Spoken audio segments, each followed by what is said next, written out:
Good morning, everybody. It's not normally I'm showing up at this time of the morning, but here I am. Zev Shalev with a breaking news update.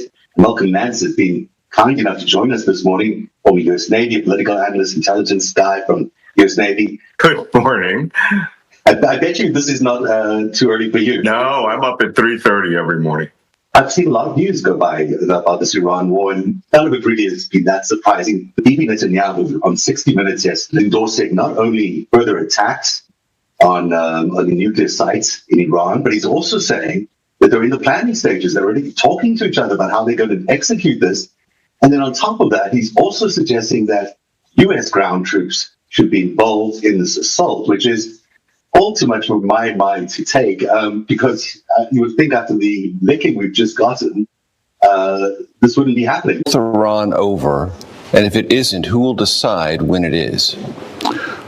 I think it accomplished a great deal, but it's not over because there's still nuclear material, enriched uranium that has to be taken out of Iran.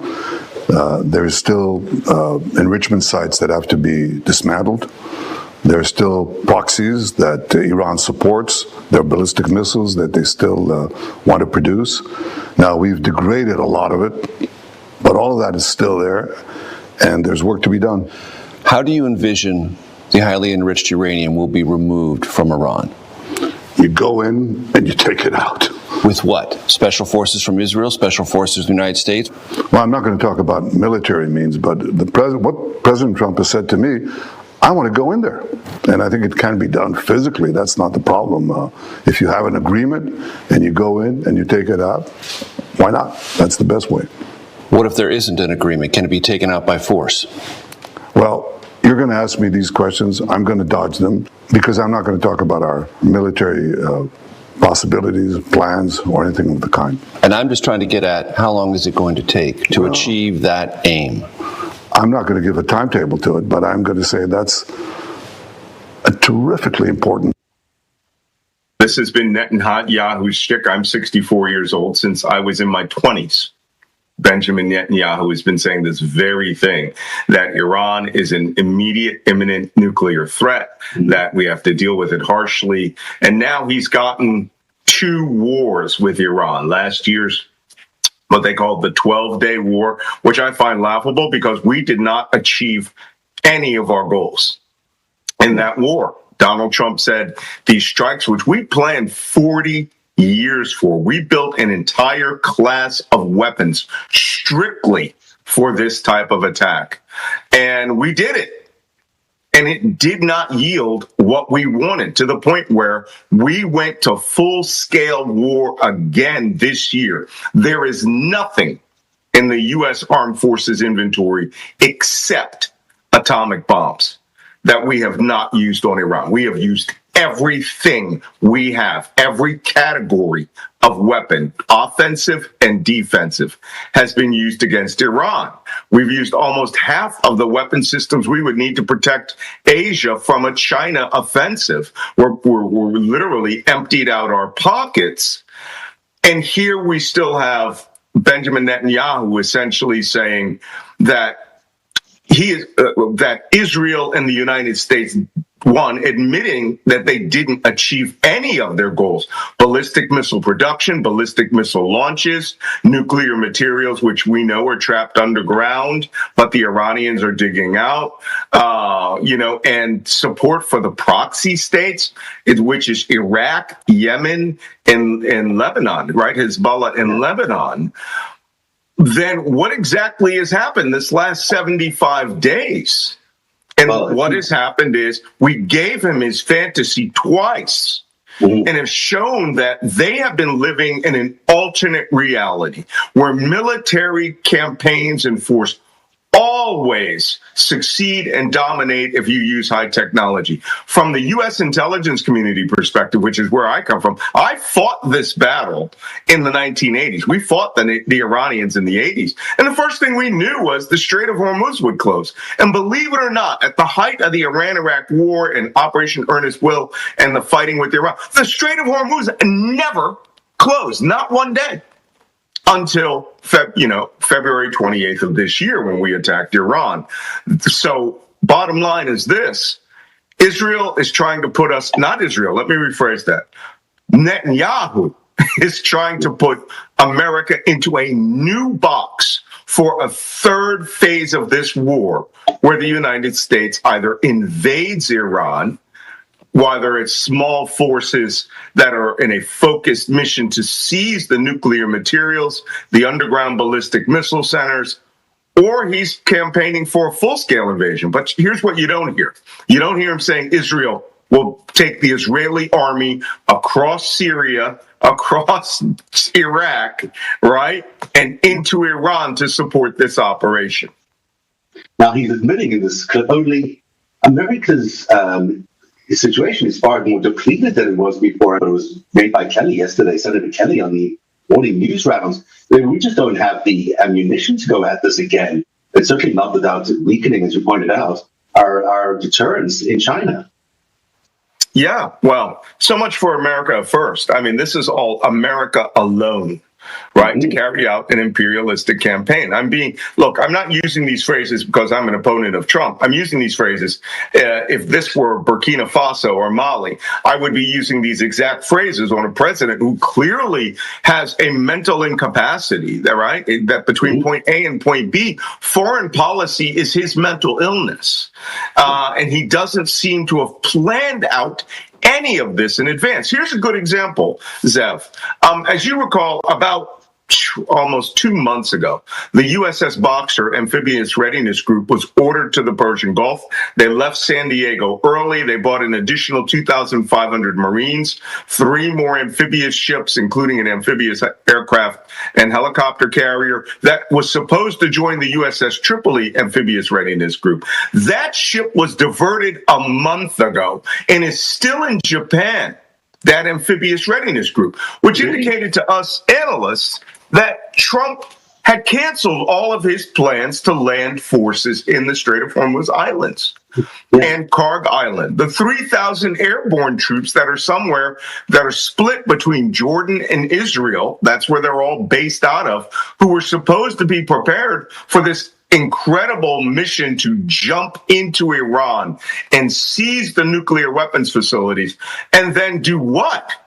Steal, this is not a joke, fly in or steal backhoes, excavators, dump trucks, and dig their way down 500 meters of collapsed mountain in multiple sites, not one, and actually extract what they think the nuclear materials are and where they think they are without any accurate intelligence. This is what Netanyahu is talking about. That's exactly what he described in that clip. I mean, is that he's going to go in and take it. Let's say, I know these 5,000 Marines and sailors were still arriving. Are they not arriving? Are they due to arrive in the next few days? No, they are literally in Sasebo, Japan. Really? They diverted them. They were supposed to have arrived in the Persian Gulf the first week of April. And when those negotiations, when Trump pretty much declared the war over and the ceasefire in effect, they kept them in Japan. They're still 2 to 3 weeks from the Persian Gulf. They've been a month not going to the war, which means that indicates to me, right, that the United States has no serious intention of using naval and marine forces to take islands in the Strait of Hormuz. And the poor Tripoli Amphibious Readiness Group has been there for like 6 months now, right? They wouldn't even bring the Boxer in to relieve them so that they could go have a port visit in Singapore. You know, I mean, I just find that the incompetence is staggering here. Staggering. Could they even undertake this kind of mission? It seems so foolhardy, and of course the Iranians know about this. They're not going to be surprised about any attempts to go into their nuclear sites. So these Marines wouldn't be used for the nuclear sites. The 3,000 airborne troops that have been sitting in Jordan for a month now, all right, the 82nd Airborne Alert Brigades and their supporting forces. They're the ones who were, when we saw them move and disappear into, split up with the special forces, over 1,000 special forces are sitting at Israel's Ufda Air Base and in Jordan. And then the 3,000 airborne troops have been sitting in Jordan for a month now. Those were the forces that clearly were being prepared to parachute into Iran or land in Iran in improvised airstrips and take these sites. And I mean, you're going to need a lot more than 3,000 guys, right? I mean, we took us 100,000 men to expel Iraq out of Kuwait, and almost as many forces, if not more, just to sustain an insurgency in Iraq. So you're talking. I mean, these guys, whoever is thinking these things up, there is no strategic plan. There are piecemeal plans that are based on discussions between Netanyahu and Trump that are now, we're seeing Netanyahu right now. That video clip of Benjamin Netanyahu is designed to put Donald Trump in a public box that says, if you don't do what I just suggested on 60 Minutes, right? Which means general American population now knows about this, then you have failed. And that means he's putting Trump, the only word he didn't use was loser in that. But Netanyahu wants a third campaign in which there is ground war with Iran, which is a population of 93 million people. It has over 1 million Pasdaran, Basji, and regular army, not even the regular army, right? The IRGC and the Basji number almost 1 million. And of course, they would make a patriotic call for everyone who can handle a rifle to come and join. There's 25 million card-carrying members of the Basji who are not trained for armed forces. But this is what happened in the Iran-Iraq war. They would besiege us on all sides. And this would look like Khartoum in 1850 or whatever it was, when only one guy got out alive. That's exactly what they're saying. I mean, this is their public statements. Obviously, it's posture, but it's still, they're aware that this is a possibility. According to some sources, we were seeing that the IRGC is now upgraded its military-based preparedness around all the nuclear sites, as you'd expect them to do. But the other thing that I'm seeing, which I think is a real tell that something quite serious is going on, the Brent crude prices jumped by a significant amount, 4.5% to 4.8%. Since the last close. This is a tremendous worrying sign, both for the economy, obviously, but it does also indicate that the people who watch oil are really concerned on where things are going. Oh, yes. Yeah, we've already suffered a massive oil shock. But yesterday I was reading some research by Bloomberg that says come 3 weeks from now, first week of June, we will reach stress levels of oil shock on the market. And that means it will be knives out. Every person, there will be bidding wars for physical oil, right? The gap between the price of physical oil that exists on boats, on ships, and the price between futures, like West Texas Intermediate and Brent North Sea crude, the difference is about $50 to $75, which means futures is at $100. People actually buying them physically in Oman, buying them physically in Yanbu, Saudi Arabia, they're paying $150 or more. It reached $175 a barrel for physical oil at the height of the war. What's happening now is the futures market and the physical market numbers are starting to close. And as oil is expended, but no oil is put back into the market, Bloomberg also had another surprise for us. They said by September, if conditions do not change by the first week of June, by September, every oil refinery out there will be empty. Pipelines empty. There is reserve that is physically filling these refineries, pipelines, bunkers, which are what they call those big round oil containers. They will run out by September. I haven't read that. That's in America. Yeah. Oh, it's an incredible. All you have to do here, I'll actually find it for you. I read it yesterday and I was floored about the shortage of oil that we have right now is absolutely incredible. And Iran can hold out for months. Trump lives under this fantasy. I don't know who is telling him, it's got to be Netanyahu, but it isn't the oil industry, that Iran is a day, 2 days from collapsing economically, and the people are going to rise up and the leadership will all be murdered in their beds. Have they never been to the South Asia, the Middle East? So long as there is tea, bread, coffee, right? And trade from the Turkmen border, Azeri border, Turkish border, Afghanistan, and the 6 new border crossings that open to take oil tankers out to Pakistan. Iran is not suffering. Yes, prices have gone up, maybe in some instances 20, 30%, but those people can persevere economic hardship. During the Iran-Iraq war, 10 years, losing 1 million men, they didn't break and collapse.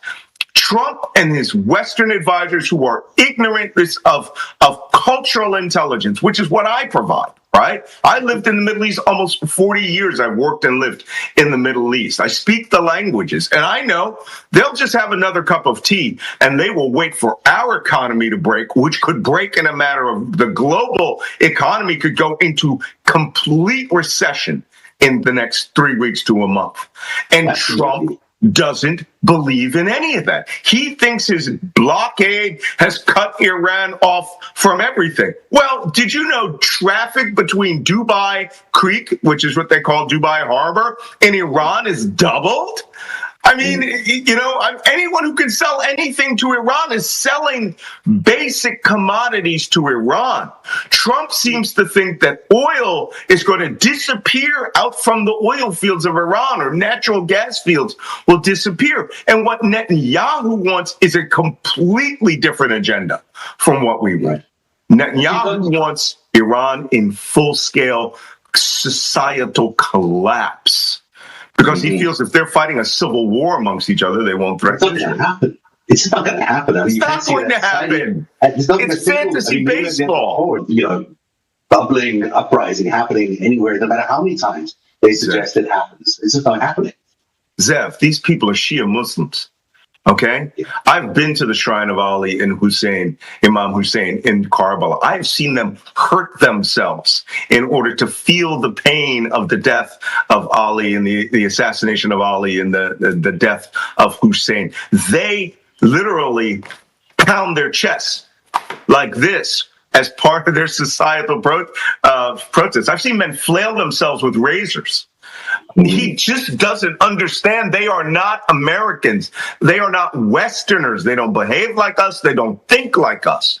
They think as they have thought for 5,000 years of their society. They have been doing trade from soup to camel market to boat transfer since the story of Sinbad the Sailor was written. If you want to understand Iran or that the Persian Gulf, go read 1001 Arabian Nights, the unexpurgated version by Sir Richard Burton, and you will get the stories that still happen and exist within their culture. They do not respect that they are true to their religion, and they're co-religionists in Iraq and Lebanon and Yemen. They think that Trump thinks I can buy them. The Saudis can't buy them, right? And they're insanely rich. Looking at the world map here, but China obviously supporting now Iran with both coordinates of Israeli targets, I heard today, which was pretty surprising to hear, but also with arms supplies, missiles, and you name it. So that's one sort of supply chain that's open to maybe from China. Trump is meeting with Xi tomorrow. We'll see if that does anything to shift their global positioning on this, but it's not likely. They've got all the cards heading into this summit. For China in particular, this is almost like a green pass to go for Taiwan, or soon will be, because we're so consumed by what's going on in Iran. Who's going to be wanting to fight another war in Taiwan? Yeah, but China will do it smartly, though. That's the difference. China is now the adult in the room on the global stage. Until America gets a president that is not mentally incapacitated, that is not, ancient, decrepit, and corrupt to the core. This is the single most corrupt administration in the history of the United States. And there will be an accounting for that. But China understands this. They play long ball, as the phrase is in baseball, right? They don't go for bunts. They go for long hits. And that will make you run all in circles trying to get that ball. And they will just jauntily run around the track and score their home run. We give it to them every time. We hurt ourselves economically because of literal ignorance of what the word tariff means.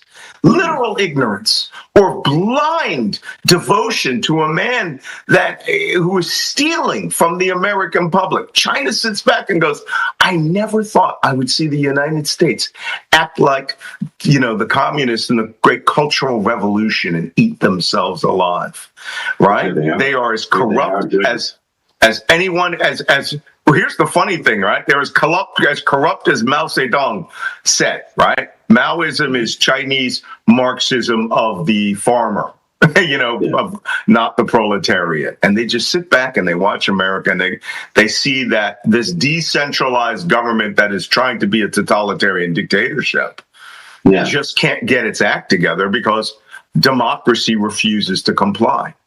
It's like a wish list that he's getting absolutely everything he wants. And he'll likely walk into Taiwan and just say it's mine, and no one will blink an eye because there'll be no one there. And even if you did want to blink an eye, you couldn't do anything because we don't have any arms left over from our, recent incursion, as he calls it, excursion to Iran. I mean, it's just not going to happen. But then you've got Russia on the other side as well. I mean, I don't know if you saw some of this yesterday. A little bit of the military parade was the weekend. Where you got Vladimir Putin not looking very well. This is not your typical victory parade. This is not what it normally looks like in Russia. No, there's tanks and hardware and all sorts of fancy things. Hey, hold up. They had some tanks.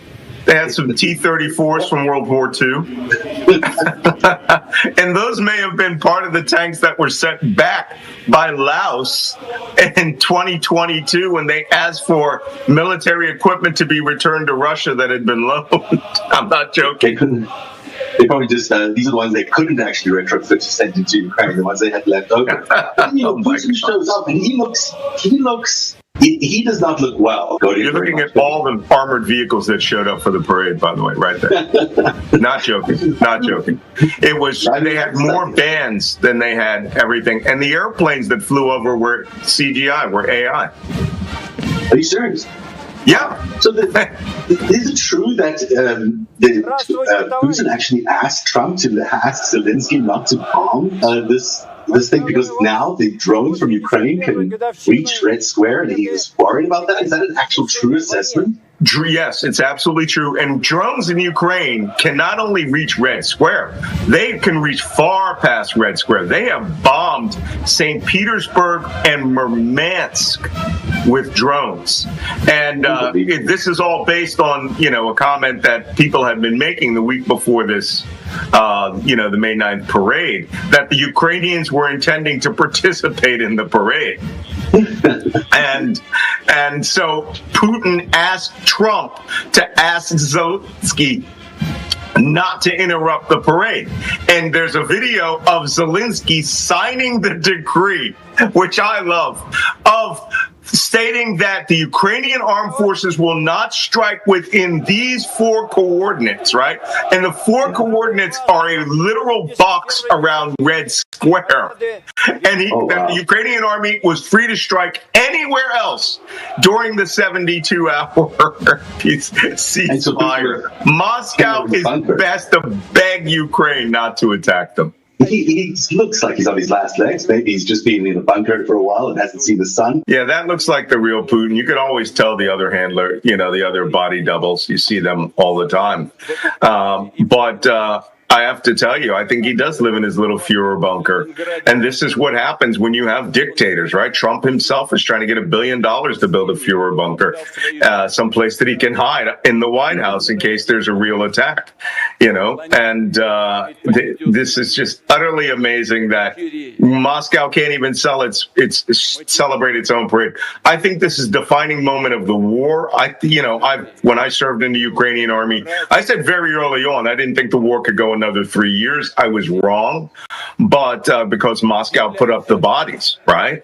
And despite these crazy assessments that there are only 300,000 Russian dead in this war, there's clearly over 1 million Russian dead and wounded. Yeah. Don't come back with that. We can count the bodies now, right? Drone by drone. So, and they're killing upwards to 1,000 a day. So, and that hasn't abated. But Moscow has nearly none of that capacity. So they have virtually, now that the defenses in Ukraine are very strong, Shahed drones are not getting in even the way that they were 3 months ago. Every person I served with in the International Legion that has still remained in the International Legion has been cross-trained into drone intercept or drone attack operators. The drone is the new hand grenade. So what happens, when you've got Russia? I always thought of Russia sort of pulling the puppet strings of Trump, maybe not directly, maybe it's indirectly, however they're doing it, they're sort of masterminding all of this thing. But what happens when Putin is no longer there, or the Kremlin is no longer has this tight control over Trump because they've got so many other issues to deal with? And what happens if Iran, also seemingly controlled by Putin, what happens if that central figure that's holding the two things together, or at least holding the two things away from each other in terms of setting up a war, what happens if something really big happens in the Kremlin and everything shifts? I got to tell you, very early on when I was working for Ministry of Defense Intelligence in Ukraine, they were asking me, what kind of clever ideas should we come up with? And full disclosure, this stuff has already been talked about in 2022. And I said, what you need to do is start working long term to build a 1917 revolution. Part due. Right? And in reverse. And, for a short while, when Prigozhin did his rebellion in 2023 or 2023, 24, when he did that rebellion, I sort of thought, wait a minute, was someone actually paying attention to what I was saying? Because it was looking like we kept saying, if turn on your officers, right? Send psychological warfare messages and propaganda out saying, hey, you're not getting fed, and they're sending you to the zero line. If your officer suddenly dies of a quiet and violent death and you walk east, no one is going to know, right? Mm-hmm. But take your guns. Right? Take your vehicles, take your guns, keep walking east and join all the rest of the guys. When Prigozhin did that, I thought, oh my God, we did it. We got them to have a massive armed rebellion. Prigozhin's mistake was not taking the Russian army up to Moscow. He had a lot of commanders. His mistake was believing Putin's had good faith, right? Yeah, he was dead man walking the minute he believed him. He should have gone to Moscow, killed Putin, created a second Russian civil war, and there might be granted, there might be an oligarch-run state by Prigozhin, but Russia would be breaking down into its pre-1917 Tsarist components. But that may be happening right now, if we believe some of the rumors, if we believe that Shogun can, is it Shogun? I think that's how you say his name. There might be starting a second rebellion here, or a rebellion against him. Maybe that all that is true. No. You might see the same thing. No one had the how can I put it? No one had the heft that Prigozhin had, right, with PMC Wagner. Because they really fought. They proved themselves. And no, Shugoi doesn't have it. No, none of the senior staff has it. Trump is going to die of a patriotic hamburger, right? It's just that one Big Mac too many, and boom, he'll keel over. He's already in horrible physical condition. I don't know if you see him, purple hands, white pasty places. Terrible. He's clearly, based on his schedule, if you watch his schedule, there was an analysis done today that clearly shows that he is getting treatment every morning for something. Yeah. It might be cancer. We don't know. But on the other hand, Putin is going to wake up and one of his bodyguards is going to do him. That's how most leaders end up dead. And dictators end up dead, right? They get the Indira Gandhi treatment. The people that you thought you could trust the most, your immediate 4 bodyguards take their submachine guns and ventilate you. Well, I mean, that's what he seems to be worried about. He doesn't seem to be letting anyone near him. He's got his chef in his bedroom. He's got the cameras in the guy's bedroom. He's got all the other staffers around him monitoring 24/7. None of them allowed to have phones. None of them allowed to get any access to the outside world. I mean, he's clearly concerned that someone's about to do him. And it may be time. It may be time for that to happen. Is that plausible? Is what he's saying plausible? I mean, Israel doesn't have You know, ability to do things, but the funny thing is, I mean, I grew up in Philadelphia as a young Catholic kid in an Orthodox Jewish neighborhood. First foreign language I ever saw was Hebrew newspapers or papers in Hebrew. First foreign language I ever learned was Yiddish. First people I saw of a different culture were my Orthodox Jewish neighbors. I'm a big supporter of Israel. I am not a supporter of Benjamin Netanyahu at all. At all. That man is we're going to find out that long term, he will have been the most poisonous thing that came into Israeli society because he took them from being these, carefree, liberal, freedom-oriented socialists that built, the Zionist state of Israel. And he has turned it into a oligarchic totalitarian state that right now, of all places, sides with Moscow. And I knew that this was coming a long time ago. When I was in the military, I went to Israel a lot. We would go to Haifa when we were in Beirut, Lebanon. I remember the first day I saw prostitutes on the street. And I asked a friend of mine who was a bartender, and she said, "Oh, these are the Russians." Right? In the late 80s, the Russians started flowing into Israel. And all you had to do was say, "I'm from Jewish roots," and they would allow you to emigrate to Israel. It's the first time I saw a mafia. I was in a bar in Ashdod, and the bar next to us had hand grenades thrown into it, and we thought it was a terrorist attack. No, it was Russian mafiosos. And Israel had this corrupting influence from these real Russian people who, big argument whether they were actually Jewish or not, maybe 6 generations. I think they were. I think a lot of them were just... They now constitute the extremist hardliners on the right in Israel. And but Putin gave them a gift. He gave them so many millions of white people because they thought they could, call them Jewish. They'll dilute the Arab growth and the Arab population growth in Israel, and they'll be able to get away with a larger Jewish majority. Putin was very smart as well. He sent them all these mobsters. He sent them all these intelligence figures, all these oligarchs who were able to influence Israel the way he's now doing in the States. To be honest, he let them emigrate to Israel, and most of them lily-padded off of Israel to Florida. Yeah, that's true. The real players with money.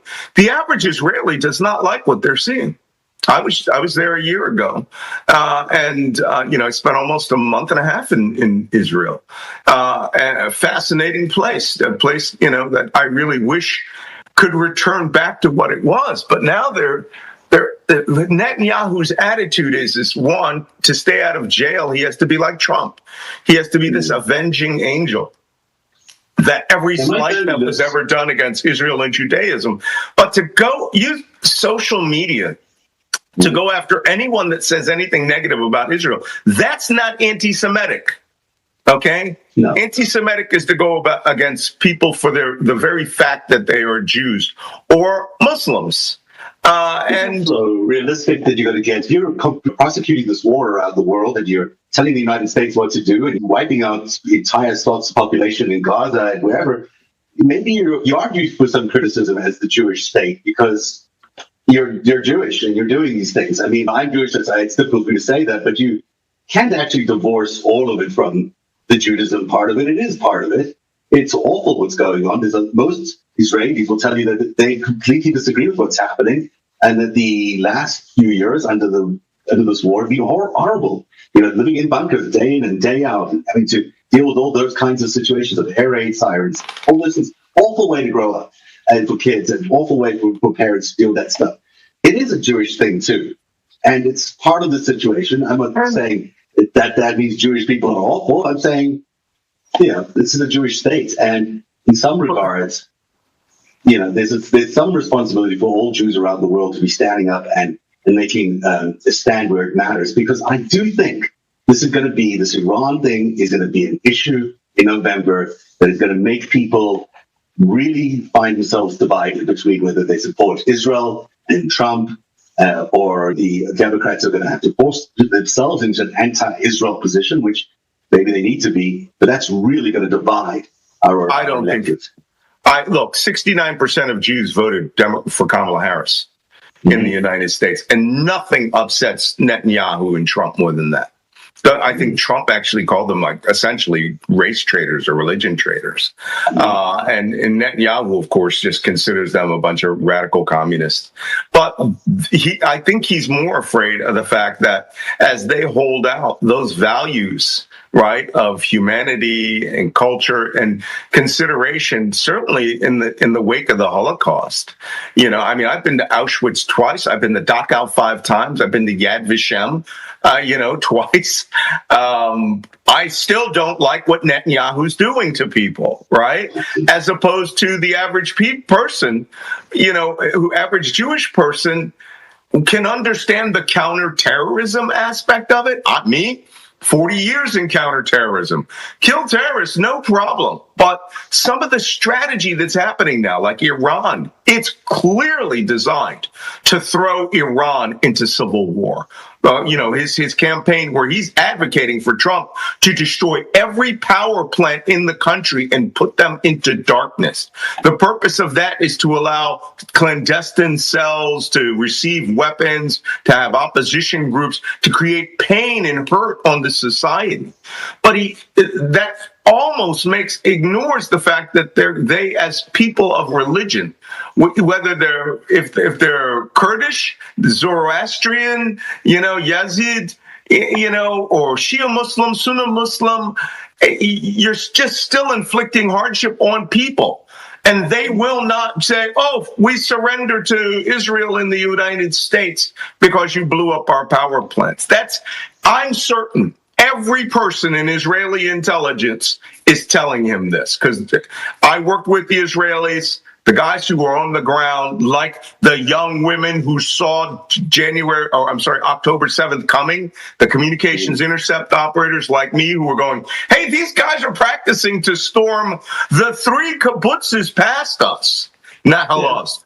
Yeah. And they're like, yes, you chicks just talk too much. The problem is you get senior leadership that refuses to believe the intelligence people who are there. And I think Netanyahu is more of an ideologue than he is a rationalist.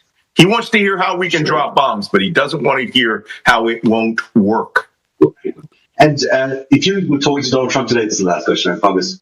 If you had to give him advice, he's like desperately looking for you. He's like, Malcolm, how do I get out of this? I'm in such a bind. What do I do? How do I get out of the situation I find myself in? Okay.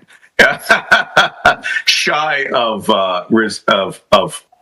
being relieved of his command or relieving himself of his command, there's no way out. You have to take the off-ramp. The off-ramp is this. They gave you the off-ramp. They offered to open the Strait of Hormuz, right?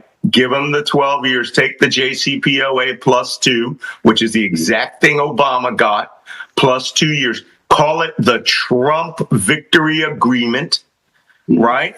But get the Iranians to say, we'll go back to the previous Strait of Hormuz open scheme managed by Iran and Oman. Go ahead, use the easy pass, or I call it the multi-pass system. The French, the British, and the Belgians will come and sweep the mines, and my forces will leave, and American forces won't create bases there anymore. Right? Or, wait, let me rephrase that. Yeah. Yeah. American forces, I won't bring naval forces into the Strait of Hormuz to confront you. They can still do port visits and then make a big announcement that's going to happen. I'm going to tell you one thing. I'm very good at this game. I didn't, I wasn't, called Nanstradamus for no reason. U.S. Central Command is going to move from Qatar. Mm-hmm. It is going to move to Uvda Air Base in Israel. That's the base we've been secretly operating out of for a year now, which is in southeastern Negev Desert near the Jordanian border. That's where Central Command is going to move. And then move out of Qatar is intentional. It's designed to be. No, I think Netanyahu has been pushing it, but the Qataris are going to want us out. And as soon as that happens, announce it.